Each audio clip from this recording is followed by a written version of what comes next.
नमस्कार साथियों, आज की बात बिल्कुल ही सत्य घटनाओं पर आधारित है, जो किसी और के साथ नहीं बल्कि मेरे खुद के साथ घटी हुई है। बात पूरी सुनिएगा तभी समझ में आएगी।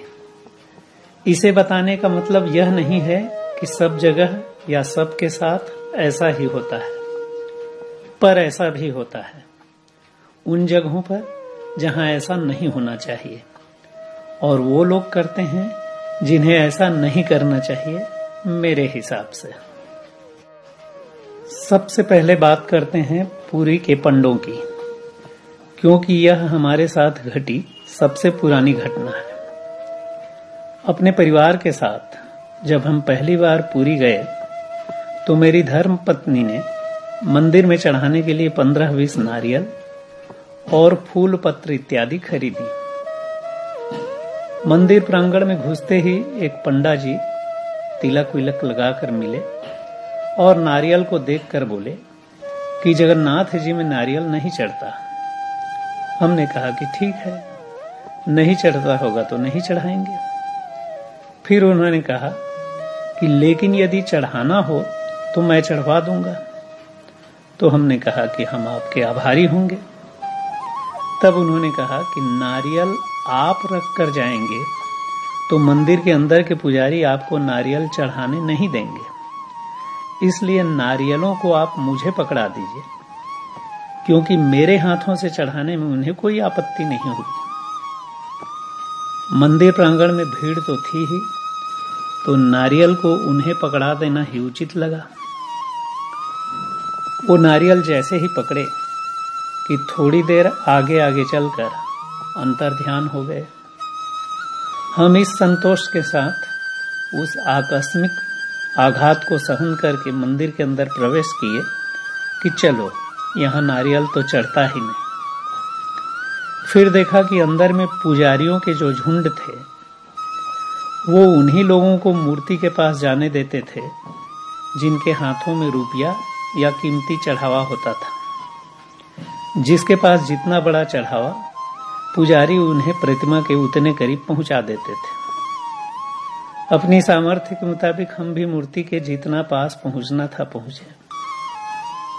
आगे के मंदिरों में मैं दर्शन कम और पंडों से सावधान ज्यादा रहता था, और अपनी पत्नी को भी बीच बीच में नारियल वाले पंडित जी की याद भी दिलाते रहता था। दूसरी घटना जमशेदपुर की है। ये भी पुरानी है, मेरे ख्याल से सन 2006-07 की, जब वहां पर कई दिनों से कई पोस्टर लगे हुए थे कि समागम में भाग लीजिए, क्योंकि साउथ इंडिया के कोई पास्टर दीनाकरण एवं यीशु की कृपा से अंधे देखने लगेंगे, गूंगे बोलने लगेंगे, लंगड़े चलने लगेंगे, आदि आदि। मेरी दिली इच्छा थी कि मैं कुतूहलवश इस समागम में जाऊं, और जो हम दिल से चाहते हैं वह हो भी जाता है। उन्हीं दिनों मैं और मेरे एक क्रिश्चियन मित्र एक दिन रांची से जमशेदपुर लौट रहे थे। समागम स्थल रास्ते पर ही था, जहां भीड़ बहुत थी। हम दोनों अंदर गए तो पास्टर महोदय का प्रवचन समाप्त हो चुका था, पर वहां उनके गुमास्ता जो अनाउंसमेंट कर रहे थे वो कह रहे थे कि भाइयों एवं बहनों, आप लोग अपने तरफ से दान पात्र में चिल्लहर पैसा या सिक्का दान में डालते हैं, वो ठीक नहीं है। कृपया चिल्लहर पैसे न डालकर अपनी सामर्थ्य के मुताबिक ज्यादा से ज्यादा रुपयों का दान करिए। यीशु के समागम में आप इस तरह की कंजूसी करेंगे तो परमात्मा सब देख रहे हैं। वैसे कर तो अनुनय विनय ही थे, पर ऐसा नहीं करने वालों को यीशु की कृपा से वंचित हो जाने का डर भी बता रहे थे। इन सब बातों को सुनकर मैंने अपने क्रिश्चियन मित्र से पूछा कि ये क्या हो रहा है? यहाँ तो लंगड़े न चलकर रुपये पैसे चल रहे हैं। समागम कर ये कुछ लेने आए हैं या देने? मेरी बातों को सुनकर वो हंस दी और फिर मैं समझ गया। अब तीसरी घटना राजस्थान के अजमेर शरीफ के दरगाह की है, जहां मैं अपनी पत्नी के साथ कोविड लॉकडाउन के पूर्व जनवरी 2020 में गया था। हमने देखा कि दरगाह पहुंचने के पूर्व हम दरगाह पर चढ़ावा एवं मिष्ठान इत्यादि के बड़े से बाजार को पार कर रहे हैं, जहां दुकानदारों के बंदे सबको सामान खरीदने के लिए भरसक प्रयास करते हैं। थोड़ी देर बाद दरगाह पहुंचे, जो कि दुकानों से घिरा हुआ है। दरगाह पहुंचे तो वहां खुदा के बंदों का वही हाल था जो पुरी के पंडों का था।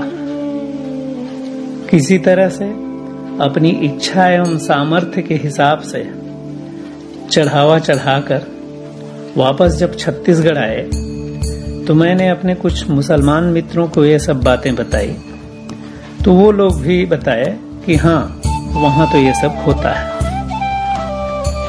इन घटनाओं की याद कर मैं आज भी कभी कभी सोचता हूं कि क्या ऐसी जगहों पर भी भगवान, परमात्मा या खुदा, जो भी नाम दे, वो रहते होंगे।